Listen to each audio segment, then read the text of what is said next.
여보, 제발, 어머님이 오셨어. 안 돼! 절대 안 돼! 우리 아들 죽이고 싶어? 미쳤어! 비 맞으시다가 돌아가시겠어! 그게 어머님 업보야. 시아버님한테 그러셨으니까 열면 당신이랑 완전히 끝이야. 지금 당장! 지리언아, 제발, 나 얼마 못 살아. 손주 얼굴만이라도. 우리 손주, 울음소리구나. 사돈어른, 어서 가세요. 우리 손주 죽이실 작정이에요? 아니, 난 그저. 이미 우리 부살님이 다 봤다고요. 어머님이 우리 첫 손주도 데려가셨잖아요. 여보, 제발, 어머님 쓰러지시겠어! 당신도 어머님 편이야? 그래, 가서 어머님이랑 살아. 난 우리 아들만 지킬 거야. 사연을 듣고 난 후 각자의 의견을 댓글로 남겨주시기 바랍니다. 사소한 댓글이라도 사연자분에게 큰 힘이 될 수 있습니다.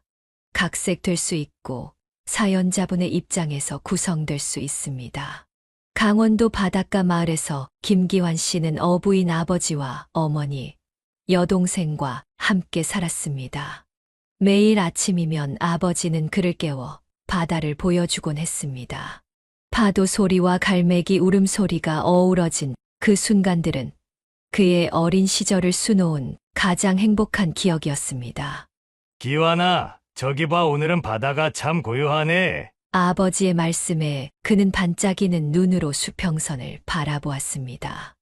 때로는 23주씩 바다에 나가 계시는 아버지가 그리웠지만 돌아오시는 날이면 그 모든 기다림이 보상받는 듯 했습니다.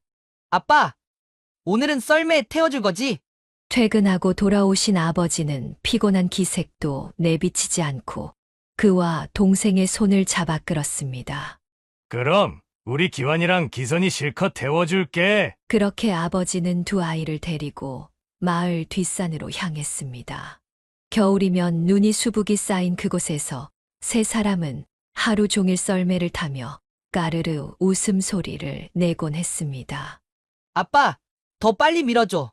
우리 기환이 무섭지 않니? 어머니는 그런 세 사람을 보며 따뜻한 미소를 지었습니다. 여보, 애들 감기 들까봐. 이제 그만 들어와요. 알았어, 우리 들어가자. 저녁이 되어 집으로 돌아가는 길. 그는 아버지의 넓은 등을 바라보며 이런 날들이 영원히 계속되기를 바랐습니다. 평소 말씀이 없으신 아버지였지만 아이들과 함께 있을 때만큼은 환한 웃음을 보이셨습니다. 특히 주말이면 아버지는 그와 동생을 데리고 바닷가로 산책을 나가곤 했습니다. 기환아, 바다는 우리한테 참 많은 걸 주는구나. 아빠, 그게 무슨 말이에요? 우리 가족이 먹고 살 수 있는 것도, 너희들이 학교 다닐 수 있는 것도 다 바다 덕분이야. 그는 아버지의 말씀을 완전히 이해하지는 못했지만 고개를 끄덕이며 바다를 바라보았습니다. 햇살에 반짝이는 잔잔한 물결과 멀리서 들려오는 갈매기 소리, 그리고 옆에서 동생과 함께 조개를 줍는 아버지의 모습이 그의 마음속에 깊이 새겨졌습니다. 저녁이면 어머니는 항상 맛있는 생선 요리를 해주셨고 식탁에 둘러앉은 가족들의 얼굴에는 언제나 행복한 미소가 가득했습니다. 여보, 오늘 국맛이 어때요? 역시 우리 마누라가 최고야. 그렇게 하루하루가 평화롭게 지나갔습니다. 비록 큰 부자는 아니었지만 그에게는 세상 무엇과도 바꿀 수 없는 소중한 시간들이었습니다. 아버지의 든든한 품과 어머니의 따뜻한 사랑, 그리고 동생과의 즐거운 추억들은 그의 어린 시절을 행복으로 가득 채웠습니다. 그러던 어느 날 평화로웠던 일상은 한순간에 무너졌습니다. 아버지의 오랜 친구 최 씨가 사업 자금을 빌려달라며 찾아왔지만 가정 형편상 거절할 수밖에 없었습니다. 이에 앙심을 품은 최 씨는 마을 사람들에게 어머니가 다른 남자와 바람이 났다는 소문을 퍼뜨리기 시작했습니다. 여보, 솔직히 말해, 당신 정말 다른 남자 만나는 거야? 무슨 소리예요? 그런 거 아니에요. 거짓말하지 마. 최 사장이 다 봤다고 했어. 어디서 누구랑 바람 피우는지 다 안다고. 술에 취한 아버지의 손이 어머니의 얼굴을 향해 날아갔습니다. 그는 방문을 닫고 들어가 이불을 뒤집었었지만 귀를 막을수록 소리는 더욱 선명하게 들려왔습니다. 동생 기선이도 옆에서 덜덜 떨며 그의 팔을 꼭 붙잡았습니다. 오빠 아빠가 또 술 드셨나 봐. 기선아, 걱정하지 마. 내가 있잖아. 하지만 그의 위로는 무색하게도 밖에서는 물건 깨지는 소리와 어머니의 흐느낌이 계속해서 들려왔습니다. 최 씨가 퍼뜨린 소문은 마을 전체로 퍼져나갔고 어머니를 향한 아버지의 의심은 날이 갈수록 깊어졌습니다. 어디서 누구랑 만났어? 이 여편네가 여보, 제발 그런 거 아니에요. 애들이 듣잖아요.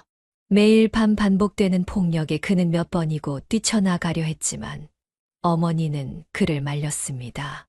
최 씨가 퍼뜨린 거짓 소문 때문에 마을 사람들의 시선도 차갑게 변했습니다. 기완아, 괜찮아. 엄마는 괜찮으니까 너는 공부나 해. 피멍이 든 얼굴로도 어머니는 늘 미소를 지었습니다. 그러나 그 미소 뒤에 숨겨진 고통을 그는 알 수 있었습니다. 밤마다 이불 속에서 흐느끼는 어머니의 소리를 들으며 그는 점점 아버지와 최 씨를 원망하게 되었습니다. 야, 너네 엄마 바람났다며? 그래서 너네 아버지가 어제 또 행패 부렸다면서? 이런 말을 들을 때마다 그는 주먹을 꽉 쥐었습니다. 하지만 싸움을 하면 어머니가 더 슬퍼할 것을 알기에 그저 참을 수밖에 없었습니다. 어느 날 밤 평소보다 더 많은 술을 마신 아버지가 부엌칼을 들고 들어왔습니다. 오늘은 끝장을 보자고. 도대체 그 남자가 누구야? 아빠, 제발 그만해요. 엄마는 그런 사람이 아니에요. 그가 필사적으로 아버지를 말렸지만 이미 술에 취한 아버지는 그를 거칠게 밀쳐냈습니다. 그 바람에 그는 벽에 부딪혀 정신을 잃었고 다음 날 눈을 떴을 때는 이미 어머니가 병원에 실려간 뒤였습니다. 엄마, 이제 신고해요.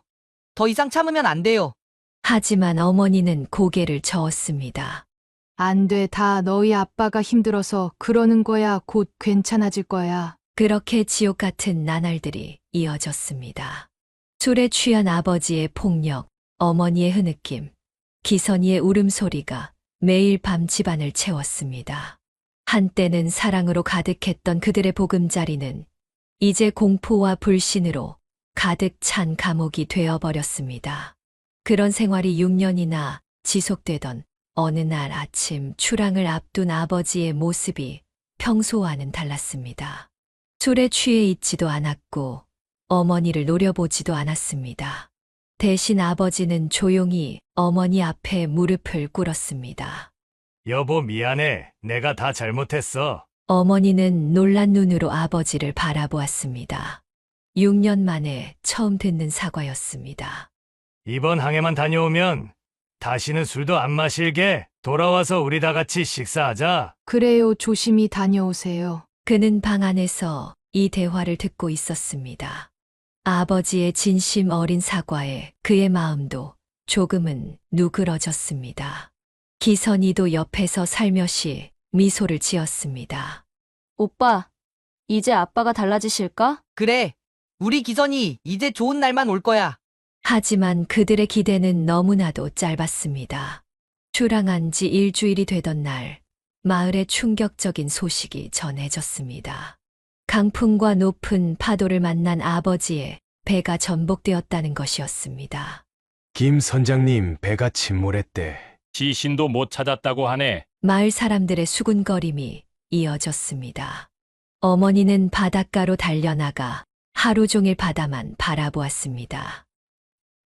여보, 약속했잖아요. 돌아와서 같이 밥 먹기로 했잖아요. 그는 어머니의 어깨를 붙잡고 함께 울었습니다.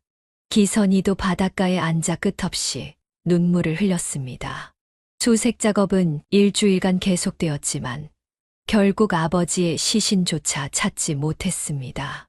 장례식장에는 사진 한 장만이 놓여 있었습니다.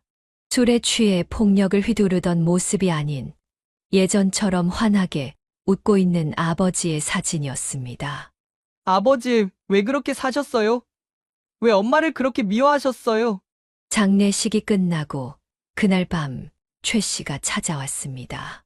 술에 취해 비틀거리는 모습이었습니다. 형수님, 내가 다 잘못했습니다.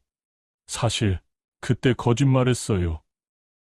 형수님 바람 피운 거 다 제가 꾸며낸 거예요. 그 말을 듣는 순간 그는 주체할 수 없는 분노를 느꼈습니다. 6년간의 고통, 아버지의 의심, 어머니의 눈물, 그리고 이제는 영영 사과할 수 없게 된 아버지의 마지막까지.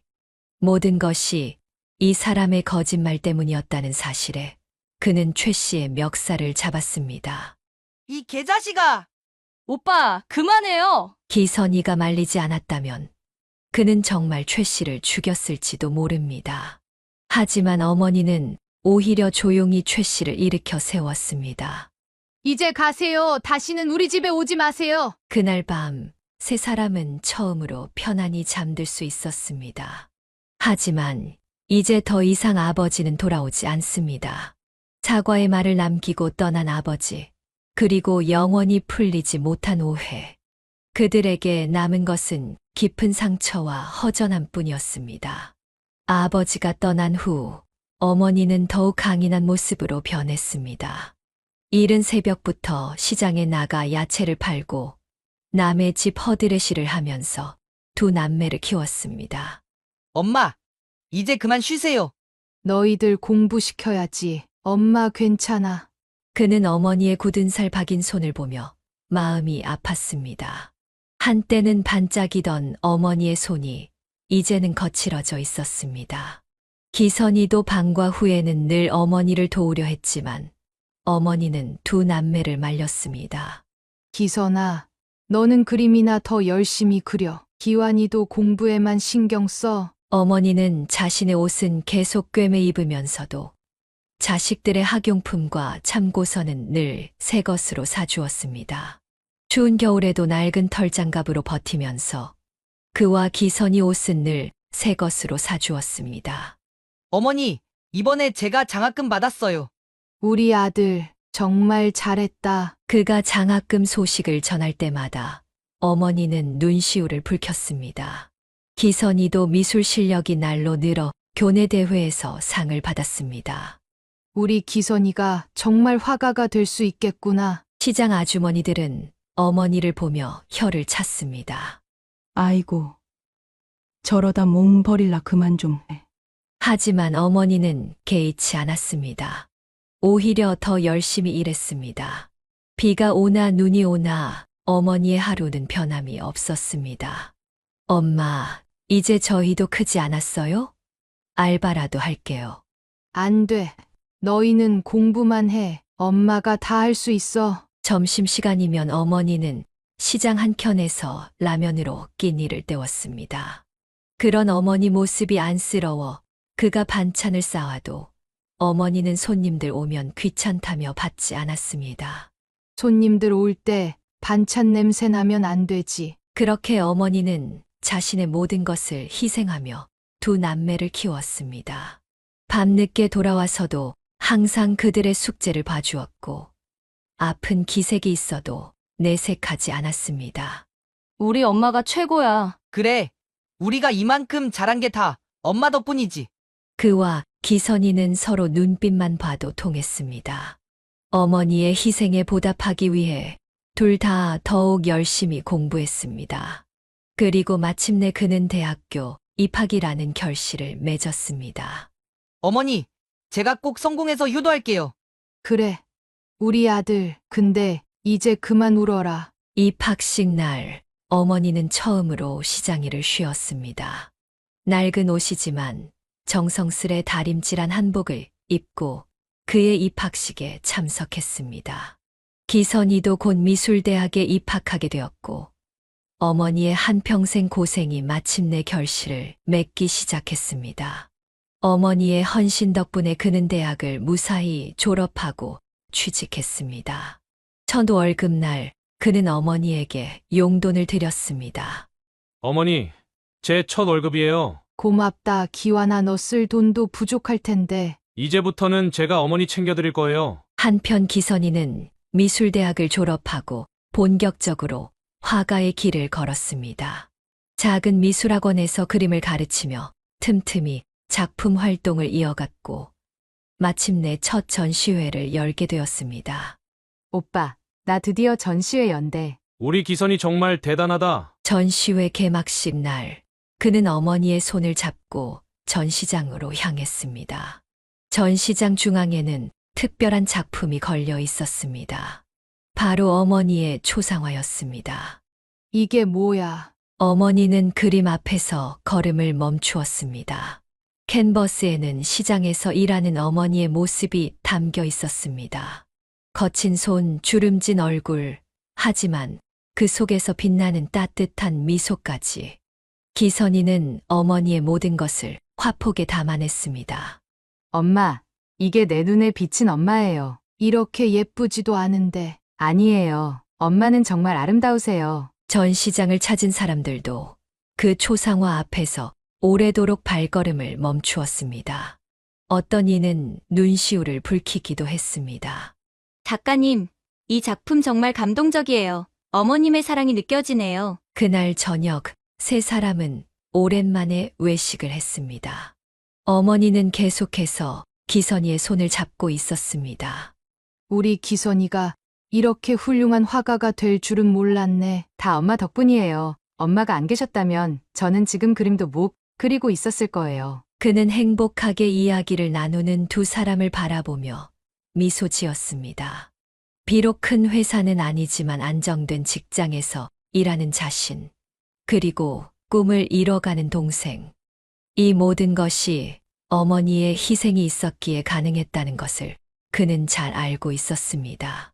어머니, 이제는 좀 쉬세요. 저희가 다 컸잖아요. 그래. 너희들 이렇게 잘 자라줘서 고마워. 어머니의 눈가에 맺힌 눈물이 빛났습니다. 그것은 기쁨의 눈물이자 지난 세월의 고단함이 녹아내리는 눈물이었습니다. 전시회는 큰 성공을 거두었고 기선이는 유명 갤러리로부터 정식 작가 제의를 받았습니다. 그의 회사 생활도 순조로웠습니다. 이제 그들은 어머니께 진정한 효도를 할 수 있게 되었습니다.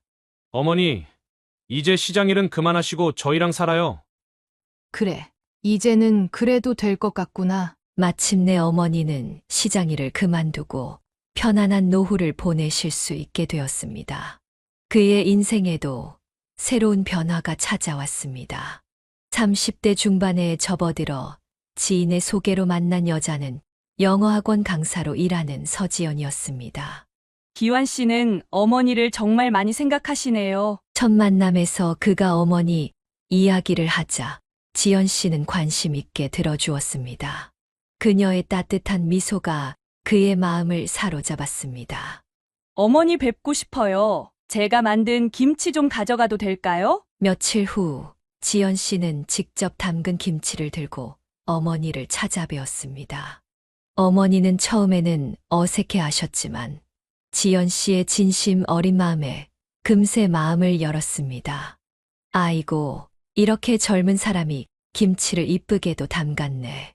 어머님께 배우고 싶은 게 많아요. 결혼식은 소박하게 치렀습니다. 기선이는 결혼식장에 걸 어머니의 초상화를 특별히 준비했고 하객들은 그 그림 앞에서 감탄했습니다. 여보, 우리 어머님 진짜 예쁘시죠? 그래, 우리 어머님 정말 아름다우신 분이야. 신혼집은 어머니 집 근처로 정했습니다. 지연 씨는 주말마다 어머니를 모시고 시장을 다녔고 장보기가 끝나면 함께 요리를 했습니다. 어머님, 이거는 어떻게 손질하는 거예요? 아이고, 우리 며느리 배우는 것도 빠르네. 두 사람은 금세 친모녀처럼 가까워졌습니다. 어머니는 며느리에게 요리를 가르쳐 주었고 지연 씨는 어머니께 스마트폰 사용법을 알려드렸습니다. 여보, 어머님이 나한테 비법 하나 알려주셨어. 정말? 우리 어머님이? 응, 평생 비밀로 간직하고 있던 된장찌개 비법이래. 그는 행복했습니다. 아내는 자신의 어머니를 친어머니처럼 대했고 어머니도 며느리를 친딸처럼 아꼈습니다. 주말이면 세 사람이 함께 산책을 나가기도 했고 때로는 기선이네 가족과 함께 나들이를 가기도 했습니다. 오빠, 지연 언니가 오고 나서 어머니 얼굴이 더 밝아지신 것 같아. 그래, 나도 그렇게 느껴. 어머니는 며느리와 함께 요리하는 것을 특히 좋아하셨습니다. 두 사람은 부엌에서 이야기꽃을 피우며 음식을 만들었고 그 모습을 보는 그의 얼굴에는 미소가 떠나지 않았습니다. 어머님, 저 이번에 학원 일 그만뒀어요. 왜 그랬어? 이제는 어머님이랑 더 많은 시간을 보내고 싶어서요. 그렇게 그들의 새로운 가족은 더욱 돈독해졌습니다. 매일 아침 지연 씨는 어머니께 아침 인사를 드렸고 저녁이면 함께 식사를 했습니다. 작은 일상의 행복이 쌓여가는 나날들이었습니다. 결혼 1년 만에 찾아온 임신 소식은 온 가족을 기쁨에 들뜨게 했습니다. 어머니는 매일 아침 임신한 며느리를 위해 미역국을 끓여주셨고 그는 출근 전 아내의 배를 쓰다듬으며 태담을 했습니다. 우리 대박이 오늘도 잘 자라고 있지? 태명은 대박이로 지었습니다. 기선이는 벌써부터 조카의 방을 꾸미기 위한 그림을 그리기 시작했습니다.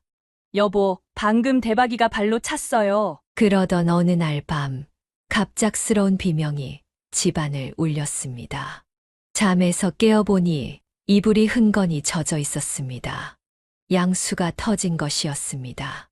그는 곧바로 119를 불렀지만 구급차가 도착하기 전까지의 시간이 그에게는 지옥 같았습니다. 제발 살려주세요. 아내는 병원 응급실로 실려갔습니다. 의사는 심각한 표정으로 말했습니다.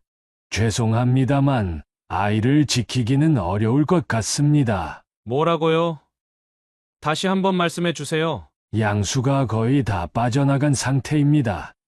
지금은 산모의 생명이 더 중요합니다. 수술실 앞에서 그는 무릎을 꿇고 기도했습니다. 어머니는 그의 등을 쓰다듬으며 함께 울었습니다. 기선이도 병원으로 달려왔지만 모두가 할 수 있는 것은 기다리는 것뿐이었습니다. 대박아, 아빠가 미안해. 수술이 끝나고 아내는 며칠 동안 말 한마디 하지 않았습니다. 그저 하얀 천장만 바라보며 누워 있었습니다. 퇴원 후에도 상황은 나아지지 않았습니다. 지연아, 밥 좀 먹자. 밥은 무슨 밥이에요? 아기도 못 지킨 엄마가. 아내는 자신을 자책했습니다. 조금만 더 조심했더라면, 그날 무리하지 않았더라면 하는 후회가 그녀를 갉아먹었습니다. 여보, 당신 잘못 아니에요. 그럼 누구 잘못이에요? 제가 죽였잖아요. 어머니가 끓여주시는 미역국도 더 이상 먹으려 하지 않았고, 기선이가 그려준 그림도 모두 치워버렸습니다. 밤이면 혼자 대박이의 초음파 사진을 보며 울었습니다. 우리 대박이 엄마가 미안해. 점점 아내의 모습은 변해갔습니다. 늘 밝고 명랑하던 그녀가 사라지고 우울하고 예민한 사람으로 바뀌어 갔습니다. 작은 일에도 짜증을 내기 시작했고 특히 임산부를 보면 극도로 예민해졌습니다. 저 사람들은 다 잘만 낳고 난 왜? 그는 아내의 상처를 어루만지려 노력했지만 그녀의 마음속 깊은 상처는 쉽게 아물지 않았습니다. 어머니도 며느리를 위로하려 했지만 오히려 역효과였습니다. 어머님, 저 같은 며느리는 필요 없잖아요. 아들도 못 낳는 며느리는. 매일 밤 그는 아내의 흐느낌 소리를 들어야 했습니다. 한때는 사랑으로 가득했던 집안에 이제는 무거운 침묵만이 감돌았습니다. 대박이를 잃은 그날부터 그들의 삶은 천천히 무너져가기 시작했습니다. 대박이를 잃은 후 집안의 분위기는 완전히 달라졌습니다. 아내는 더 이상 어머니와 함께 시장에 가지 않았고 음식을 나누는 일도 없어졌습니다. 어머님, 제발 좀 내버려 두세요. 제가 보기 싫으신 거 알아요. 아들도 못 낳는 며느리라서. 어머니가 찾아와도 문을 걸어 잠그고 열어주지 않았고 그가 어머니와 함께 식사하자고 하면 격렬하게 반응했습니다. 당신은 진짜 최악이야. 맨날 어머님 편만 들고 내가 얼마나 힘든지는 안중에도지. 그럴 거면 차라리 어머님이랑 살아. 왜 나랑 살아? 지연아, 제발 진정해. 진정하라고. 내가 우리 대박이 죽인 살인자란 말이야? 다들 그렇게 생각하잖아요. 내가 조심성이 없어서, 내가 멍청해서 우리 애기를 죽였다고. 한때는 사이좋은 시모 며느리였지만 이제는 서로 마주치는 것조차 피했습니다. 어머니가 정성스레 보내주신 반찬도 그대로 냉장고에서 썩어갔습니다. 이거 어머님이 해주신 거야? 됐어요. 차라리 버려. 짜증나게. 매일 아침 찾아오던 어머니의 발걸음도 뜸해졌습니다. 대신 그는 퇴근길에 어머니 댁에 들러 안부를 묻는 것이 일과가 되었습니다. 어머니, 죄송해요. 아니야, 지연이가 많이 힘들어서 그러는 거야. 여보, 이번 주말에 기선이 결혼식인데 당신이나 가! 난 못 가! 배불룩한 임산부 앉아있는 거 보면서 축하해주라고? 내가 미쳤어! 기선이의 결혼식에도 아내는 끝내 가지 않았습니다. 결혼식장에서 하객들이 물었지만 그는 아내가 몸이 좋지 않다는 변명을 할 수밖에 없었습니다. 오빠 지연 언니 많이 힘들구나. 미안해, 기선아. 내 결혼식 날 이렇게. 저녁이면 아내는 혼자 컴퓨터로 유산 관련 카페만 들어가 있었고 그가 말을 걸면 폭발했습니다. 당신은 아무것도 모르면서 맨날 이해해달래! 뱃속에서 죽어가는 아기를 느껴봤어? 내 뱃속에서 우리 대박이가 죽어가는데 아무것도 할 수 없었다고! 가족 모임은 물론 친구들과의 약속도 모두 거절했습니다. 점점 집에만 틀어박혀 지내면서 우울증은 더욱 깊어져 갔습니다. 난 이제 사람들 만날 자격도 없어. 다들 날 손가락질할 거 뻔하잖아. 그는 아내의 변화가 안타까웠지만 어떻게 해야 할지 막막했습니다. 상담을 권유해도 거절당했고 어머니의 걱정 어린 눈빛을 받으면서도 아무것도 할 수 없었습니다. 난 이제 끝났어! 당신도 차라리 다른 여자 만나요! 아이 낳을 수 있는 여자로! 매일 밤 아내의 흐느낌 소리와 함께 그들의 결혼 생활은 조금씩 멀어져 가고 있었습니다. 행복했던 신혼의 기억은 마치 다른 세상의 이야기처럼 느껴졌고 집안에는 무거운 침묵만이 가득했습니다. 여보, 우리 병원 한번 가보는 게. 또 그 소리? 내가 미친 것도 아니고 당신이나 가! 당신이나! 그렇게 하루하루가 지나갔습니다.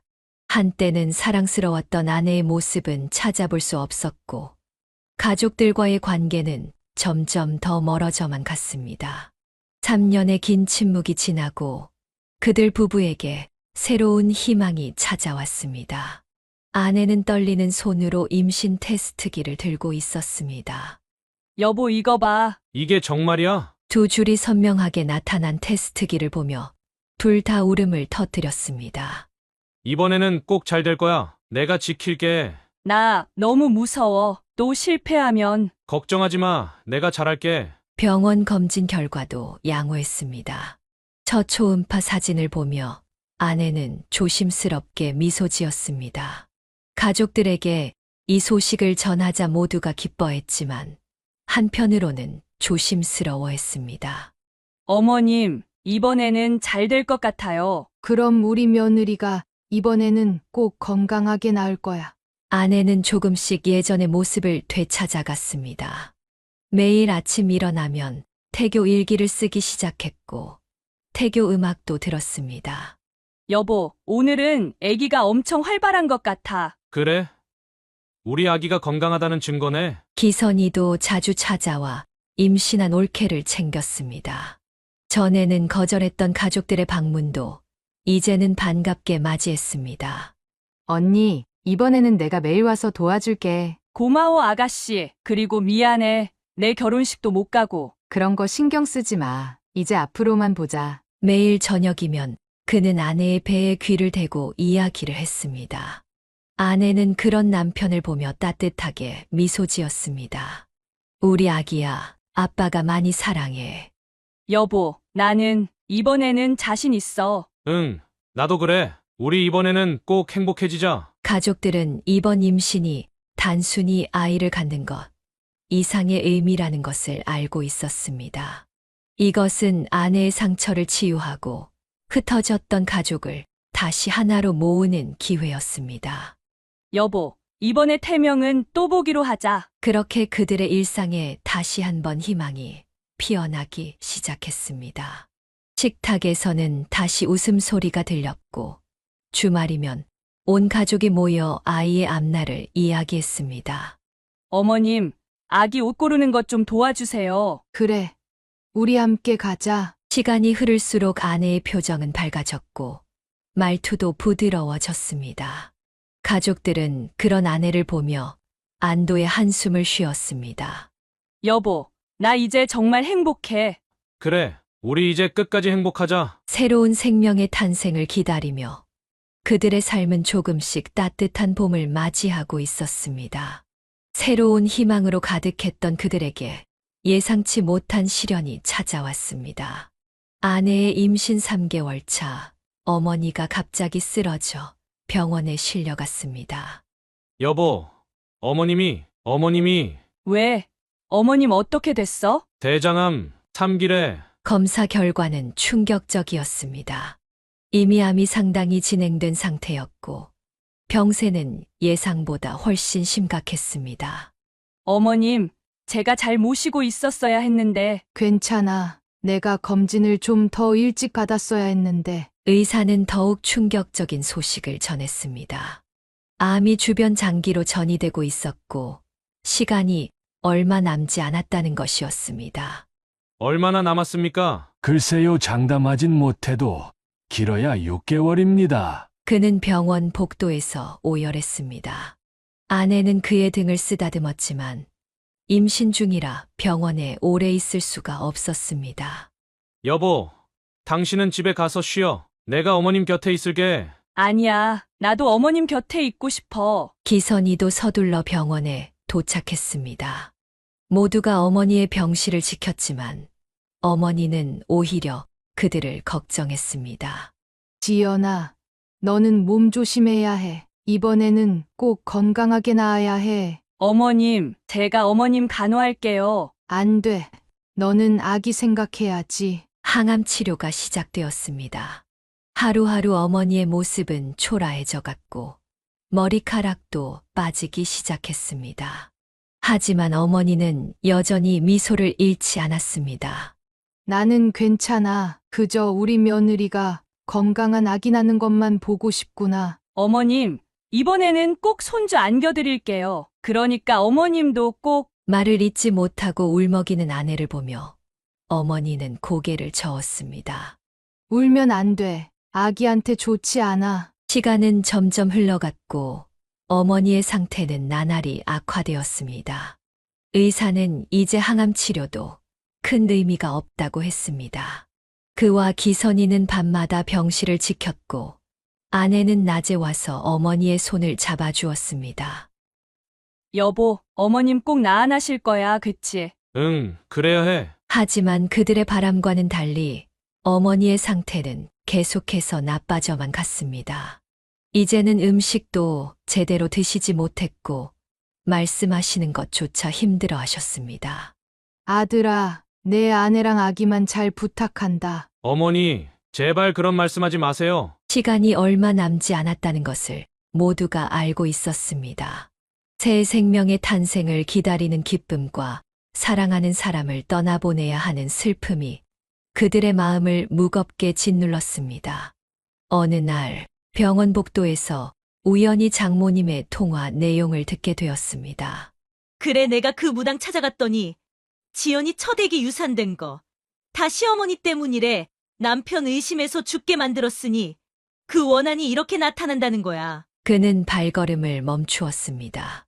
이내 지연을 찾아가 이야기했습니다. 여보, 이게 대체 무슨 소리야? 그래, 맞아. 우리 첫 아이 잃은 것도 다 어머님 때문이야. 보살님이 다 봤다고. 너 미쳤니? 우리 어머님이 돌아가시게 생겼는데. 난 알아.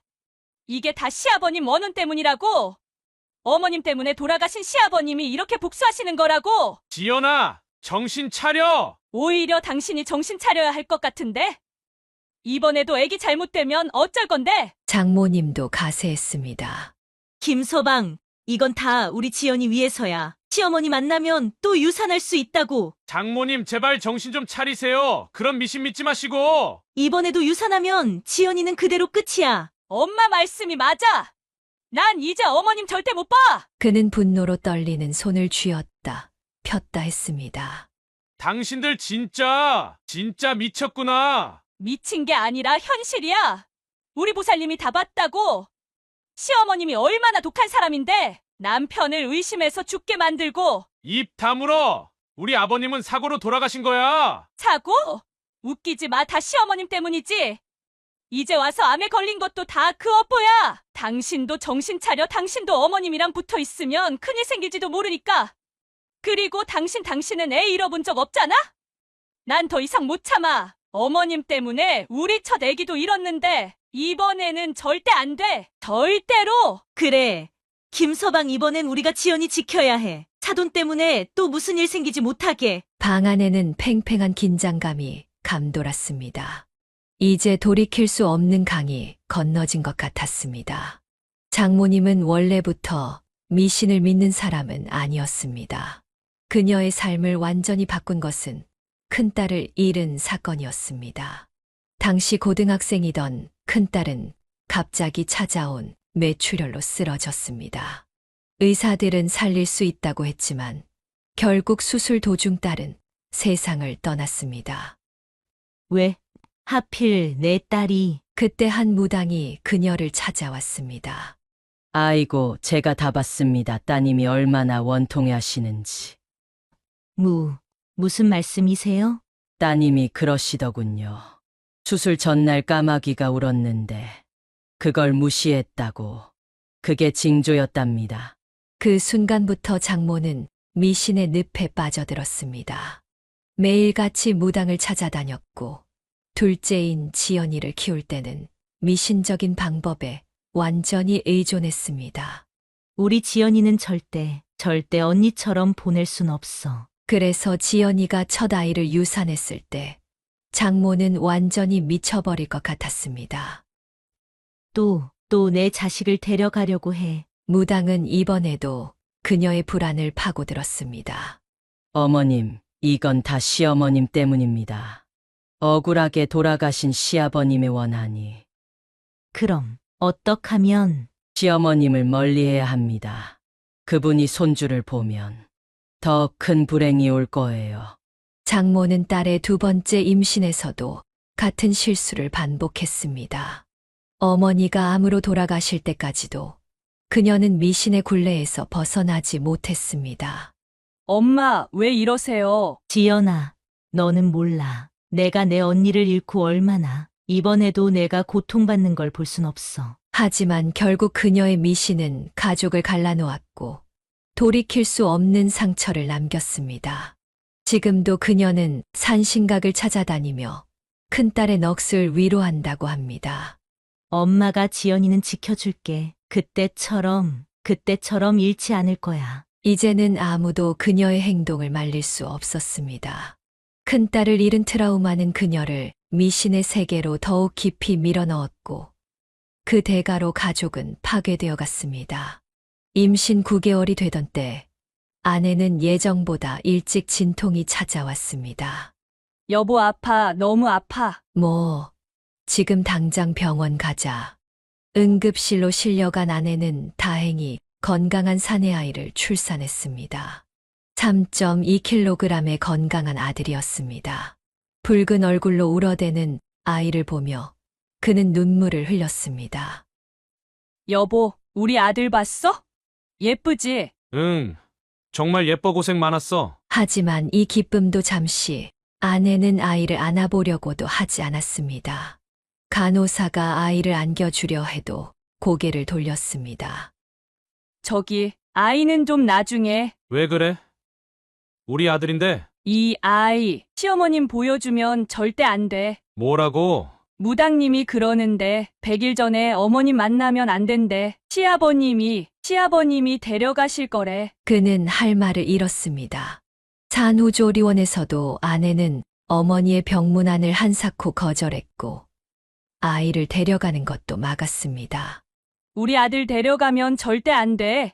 시아버님이 데려가실 거래. 이번에는 꼭 지킬 거야. 아직도 그런 말도 안 되는 소리를. 어머님은 지금 나도 알아! 하지만 이번에는 절대 뺏기지 않을 거야! 장모님도 적극적으로 가세했습니다. 김서방, 제발 우리 손주 살리자. 이번에는 꼭 무당님 말씀대로만 하면 돼. 장모님도 이러시면 안 됩니다. 이번에도 잘못되면 우리 지연이는 끝이야. 사위, 내가 우리 지연이 인생 망치고 싶어? 아내는 점점 더 예민해졌습니다. 아이를 목욕시킬 때도, 젖을 먹일 때도 계속 주변을 경계했습니다. 기선이가 조카를 보러 왔을 때도 아내는 경계했습니다. 아가씨, 제발 어머님한테 말씀하시면 안 돼요. 언니, 우리 엄마 많이 위독하셔. 미안해요. 하지만 난 못해요. 이번에는 우리 아들 지켜야 해요. 그렇게 어머니는 손주의 얼굴도 보지 못한 채 병세는 급격히 악화되어 갔습니다. 매일 밤 그는 아내와 싸웠습니다. 아들아, 내 손주 한 번만이라도. 여보, 제발 어머님 마지막 소원이야. 안 돼! 절대 안 돼! 당신이 우리 아들 죽이고 싶은 거야? 하지만 아내와 장모님의 반대는 더욱 강경해졌고 결국 어머니는 손주의 얼굴 한 번 보지 못한 채로 시간을 보내야 했습니다. 매일 밤 그는 아내 몰래 아들의 사진을 찍어 어머니께 보내드렸습니다. 하지만 그것만으로는 부족했습니다. 어머니의 소원은 단 한 번이라도 직접 손주를 안아보는 것이었습니다. 기완아, 내 아들 많이 예쁘구나. 어머니 죄송해요. 아니야, 지연이가 많이 무서웠나 보다. 그렇게 시간은 흘러갔고 어머니의 상태는 날이 갈수록 나빠졌습니다. 손주의 얼굴 한 번 보지 못한 채 어머니의 생명은 조금씩 꺼져가고 있었습니다. 말기암으로 고통받던 어머니는 마지막 결심을 하셨습니다. 손주를 단 한 번이라도 보고 싶다는 일념으로 비가 쏟아지는 날 홀로 아들 내외의 집을 찾아오셨습니다.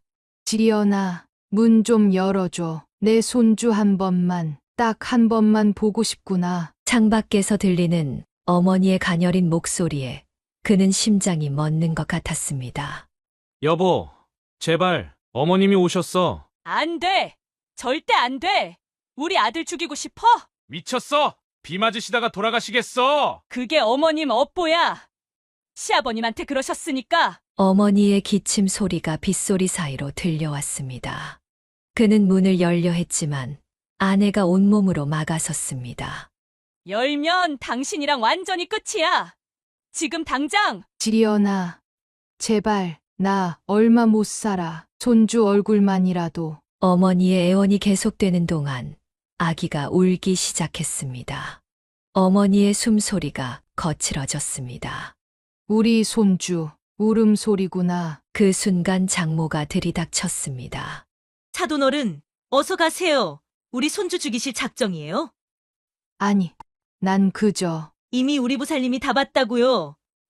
어머님이 우리 첫 손주도 데려가셨잖아요. 비는 더욱 거세게 내렸고 어머니의 기침 소리는 점점 커져갔습니다. 그는 무릎을 꿇었습니다.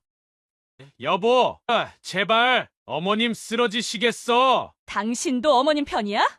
그래, 가서 어머님이랑 살아. 난 우리 아들만 지킬 거야. 어머니는 1시간이 넘도록 비를 맞으며 문 앞에 서 계셨습니다. 얼마나 절박하셨을까요? 결국 어머니는 떨리는 걸음으로 돌아서셨습니다. 우리 손주, 울음소리라도 들었으니 됐다. 그날 이후 어머니의 병세는 급격히 악화되었습니다. 기선이가 매일 병원을 지켰지만 어머니는 점점 말씀도 줄어드셨습니다. 오빠, 어머님이 많이 힘들어하셔. 어머님 제가 잘못했어요. 그때 제가 그는 매일 병원을 찾았지만 어머니는 이미 그의 목소리를 알아듣지 못하셨습니다. 간간히 의식이 돌아오실 때면 손주 얘기만 하셨습니다. 우리 손주 울음소리가 참 예쁘더구나. 이달이 지난 어느 새벽 병원에서 연락이 왔습니다. 어머니가 위독하다는 소식이었습니다. 그가 병원에 도착했을 때 어머니는 마지막 힘을 다해 말씀하셨습니다. 기완아, 지연이한테 미안하다고 전해라. 내가 며느리를 더 이해했어야 했는데 그것이 어머니의 마지막 말씀이었습니다. 장례식장에서 그는 오열했습니다. 아내는 멀찍이 서서 중얼거렸습니다. 이게 다 업이야. 우리 아들은 꼭 지켜야 해. 내가 우리 어머님을 죽인 거야. 어머니의 마지막 일기에는 이런 글이 적혀 있었습니다. 그날 들은 우리 손주 울음소리가 자장가처럼 귓가에 맴도는구나. 지연이가 많이 무서웠나 보다. 내가 더 잘해줬어야 했는데 우리 손주, 할머니는 울음소리만이라도 들어서 행복했단다. 그날 이후 그의 가슴에는 영원히 지울 수 없는 상처가 새겨졌습니다. 비 오는 날이면 문 앞에서 애타게 부르던 어머니의 목소리가 귓가에 맴돌았습니다. 장례식장은 무거운 정막에 휩싸여 있었습니다. 그때 아내와 장모가 들어섰습니다. 어머님, 저 왔어요. 그 순간 기선이가 벌떡 일어났습니다. 네가 감히 여기가 어디라고 와? 기선아, 진정해. 오빠는 빠져 있어. 이 살인자를 어떻게 여기에 들여보내? 기선이의 날카로운 고함에 장례식장이 술렁였습니다. 장모가 앞으로 나섰습니다. 뭐, 살인자라고? 이게 어디서 배워먹은 말버릇이야? 가정교육이요? 어머님 돌아가시기 전날 문전박대하고 빗줄딱 맞고 세워둔 게 누군데? 그것도 가정교육이에요? 그건 다 이유가 있었던 거야. 이유요?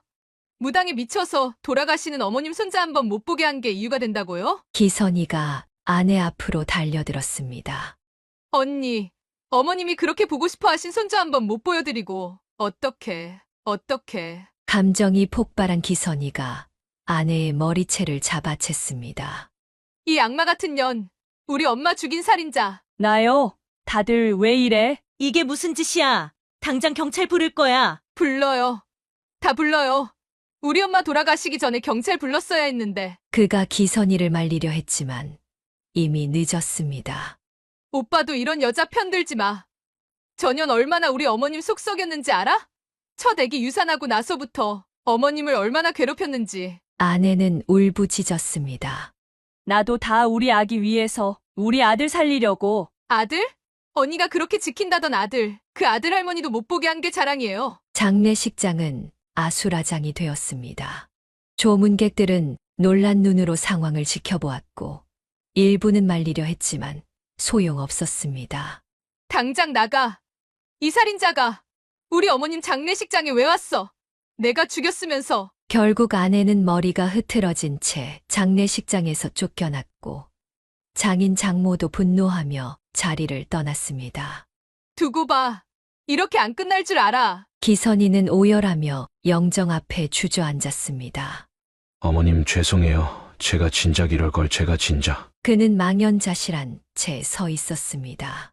장례식장에는 무거운 침묵만이 남았고 어머니의 영정 속 미소가 더욱 쓸쓸해 보였습니다.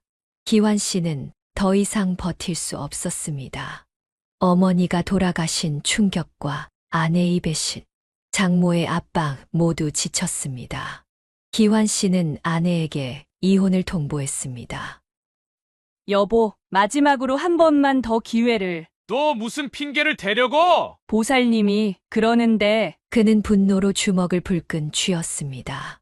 아직도 그 망할 미신 얘기야? 이혼하면 우리 아들도 위험해진대. 시아버님이 데려가실 거래. 이제 진짜 끝이다. 그는 새로운 이혼 서류를 내밀었습니다. 아내는 히스테리를 부리며 서류를 찢어버렸습니다. 안 돼!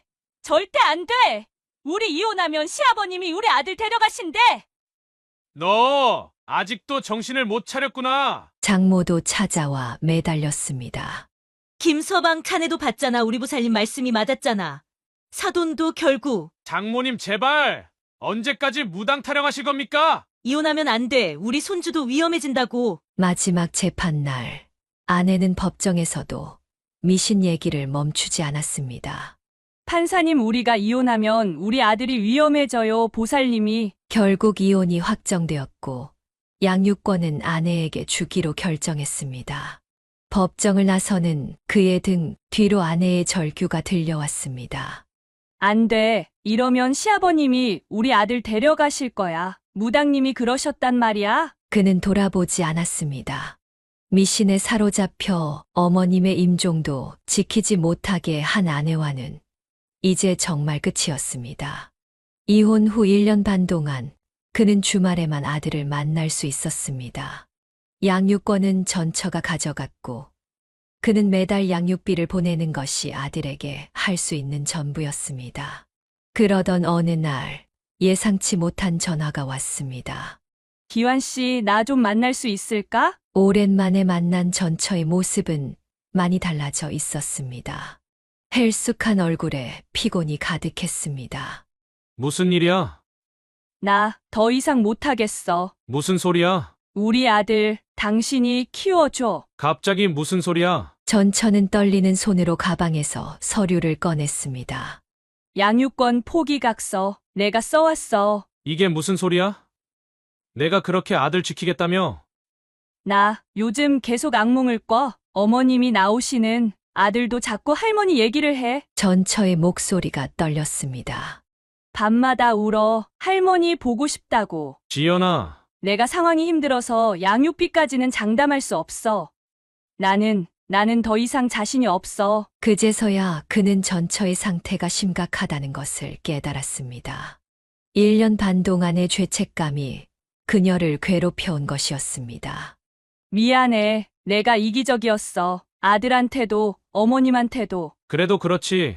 갑자기 양육권을. 나보다 당신이 키우는 게 나을 것 같아. 어머님도 그걸 원하실 것 같고. 결국 그는 양육권을 넘겨받게 되었습니다. 법원에서 양육권 변경 신청을 할 때 전처는 마지막으로 아들을 꼭 안아주었습니다.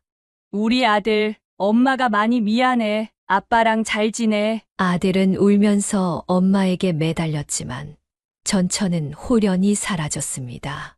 그렇게 새로운 시작이 그와 아들을 기다리고 있었습니다. 혼자서 직장 생활과 육아를 병행하는 것은 생각보다 더 힘들었습니다. 아침마다 어린이집에 아들을 데려다주고 퇴근 시간에 맞춰 데리러 가는 일이 쉽지 않았습니다. 아빠, 나 배고파. 조금만 기다려. 아빠가 금방 밥 해줄게. 퇴근이 늦어질 때면 아들은 어린이집에서 혼자 기다려야 했습니다. 그럴 때마다 그의 마음은 무거웠습니다. 그러던 어느 날 기선이가 제안을 했습니다. 오빠, 우리 집에서 애들 같이 키우는 건 어때? 뭐? 하지만 내가 힘들잖아. 괜찮아. 어차피 우리 아들도 있는데 둘이 밥 먹을 때 숟가락 한 개만 더 두지 뭐. 그렇게 기선이는 매일 아침 조카를 데리러 왔습니다. 두 아이는 금세 친해졌고 마치 친형제처럼 지냈습니다. 아빠, 나 오늘 민수랑 블록 가지고 놀았어. 그래? 재미있었어? 응, 고모가 간식도 주고 동화책도 읽어줬어. 퇴근 후 기선이네 집에 들러 아들을 데리러 가면 늘 행복한 웃음소리가 들려왔습니다. 아이들은 함께 놀고 함께 밥을 먹고 함께 잠들곤 했습니다. 오빠, 얘들이 서로 너무 좋아해. 미안해, 기선아. 이렇게 신경 써줘서. 무슨 소리야. 우리가 가족인데. 기선이의 남편도 조카를 자신의 아들처럼 아껴주었습니다. 주말이면 네 사람이 함께 놀이공원도 가고 캠핑도 다녀왔습니다. 고모부, 나도 민수처럼 텐트 치는 거 도와줄래? 그래. 우리 둘이 멋진 텐트를 만들어 보자. 이제 더 이상 아들은 외롭지 않았습니다. 매일 사촌과 함께 뛰어놀며 건강하게 자라났고 기선이는 친어머니처럼 조카를 보살폈습니다. 고모가 해준 김치찌개가 최고야. 그래? 그럼 내일도 해줄까? 그는 퇴근길에 늘 작은 선물을 사들고 갔습니다. 동생 가족에게 감사한 마음을 전하고 싶었기 때문입니다. 오빠, 이런 거 안 사와도 돼. 고마워. 정말 고마워, 기선아. 그렇게 그들의 새로운 일상이 자리 잡아갔습니다. 아들은 점점 밝아졌고 더 이상 할머니를 찾아 울지 않았습니다. 대신 이모의 품에서 따뜻한 사랑을 받으며 자랐습니다. 어머니가 하늘에서 이런 모습을 보고 계시다면 분명 흐뭇해하실 거라고 생각했습니다. 어느 날 갑자기 전처에게서 전화가 왔습니다. 여보세요. 기환 씨, 우리 아들 좀 보면 안 될까? 왜 이래? 이러지 않기로 했잖아. 나도 알아. 근데 너무 보고 싶어. 제발. 그의 목소리가 차가워졌습니다. 그때는 양육권도 포기하면서 이제 와서 왜 이러는 거야? 미안해. 그때는 내가 너무 힘들어서. 하지만 지금은 아직도 그 무당한테 다니고 있다며? 들었어? 전화 너머로 흐느낌이 들려왔습니다. 이제는 안 그래. 정말이야. 그냥 잠깐만이라도. 못해. 아들이 또 상처받게 하고 싶지 않아. 난 엄마잖아.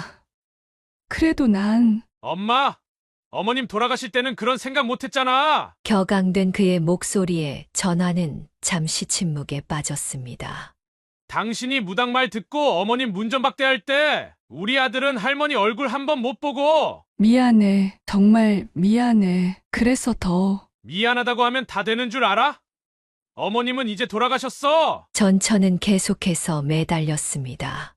일주일에 한 번만, 아니, 한 달에 한 번만이라도. 안 돼. 이제 그만해.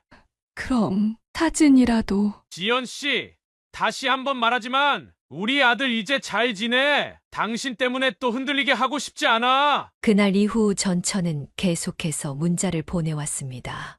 우리 아들 얼굴만이라도, 생일날만이라도 보게 해줘. 나 많이 반성하고 있어. 결국 그는 번호를 바꾸기로 결심했습니다. 아빠, 엄마는 왜 안 와? 아들의 순수한 질문에 그는 대답할 수 없었습니다. 어머니의 장례식장에서 시아버님 뜻을 중얼거리던 전처의 모습이 떠올랐기 때문입니다. 아들아, 미안해 하지만 이게 너를 위한 거야. 그렇게 그는 새로운 번호를 개통했고 전처와의 모든 연락을 끊었습니다. 이것이 아들을 지키는 유일한 방법이라 믿었습니다. 어머님, 제가 잘하는 걸까요? 하늘을 바라보며 그는 중얼거렸습니다. 어딘가에서 어머니가 자신의 선택을 이해해 주시길 바라면서 아들은 점점 기선인의 가족과 함께하는 생활에 적응해 갔습니다. 특히 사촌인 민수와는 때려야 뗄 수 없는 사이가 되었습니다. 아빠, 오늘 민수랑 학교에서 짝꿍 됐어. 와, 그래? 정말 좋겠다. 두 아이는 같은 학교, 같은 반이 되어 매일 함께 등하교를 했습니다. 기선이는 두 아이의 도시락을 똑같이 싸주었고 간식도 늘 둘의 몫을 챙겼습니다. 고모, 오늘 김밥 진짜 맛있었어요. 그래? 그럼 내일은 더 맛있게 싸줄게. 그는 퇴근할 때마다 과일이나 간식거리를 사들고 왔습니다. 주말이면 내 식구가 함께 나들이를 가기도 했습니다. 오빠, 이런 거 매일 사오지 마. 이게 뭐가 있다고? 너희가 우리 아들 이렇게 잘 키워주는데. 기선이의 남편도 조카를 자신의 아들처럼 아꼈습니다.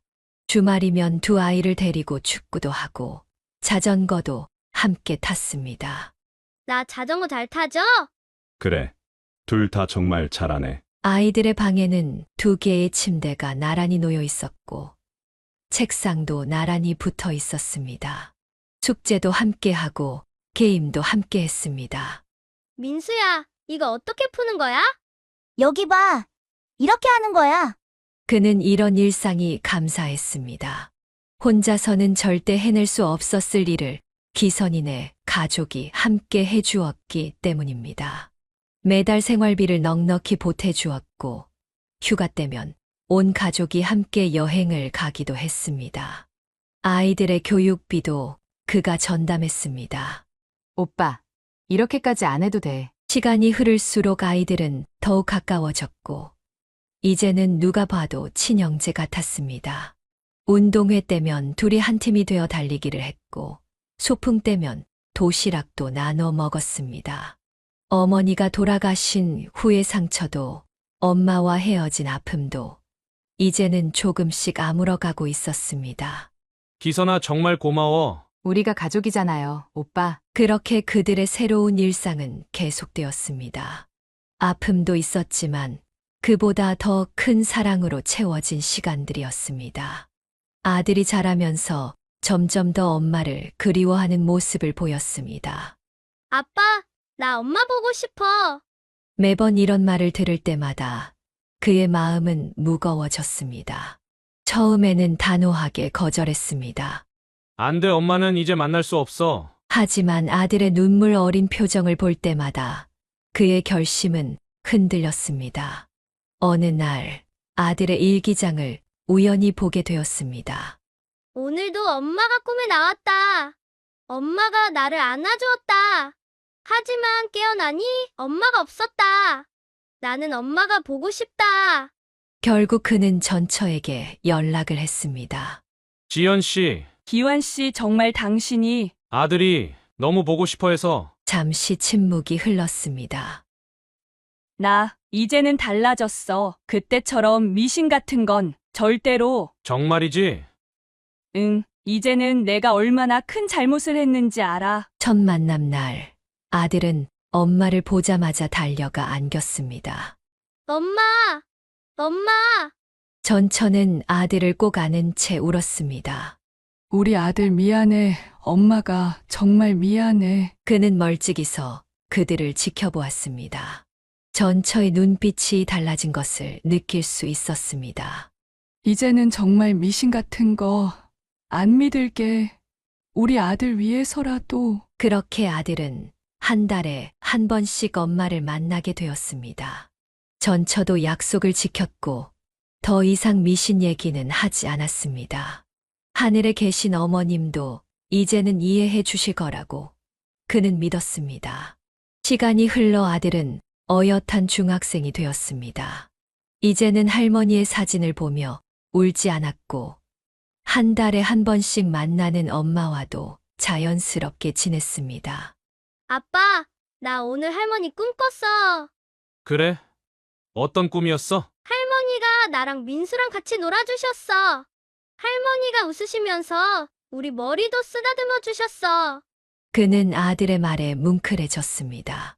어머니가 천국에서도 손주들을 걱정하고 계시나 봅니다. 기선인의 가족과의 생활도 더욱 돈독해졌습니다. 이제는 한 가족이 되어 서로를 의지하며 살아가고 있었습니다. 오빠, 어머님이 보시면 좋아하실 것 같아요. 그래, 어머님이 이런 모습 보시면 정말 기뻐하실 텐데. 가끔 비 오는 날이면 그는 어머니를 떠올립니다. 그날 문 앞에서 손주를 보게 해달라고 애타게 부르시던 그 목소리를.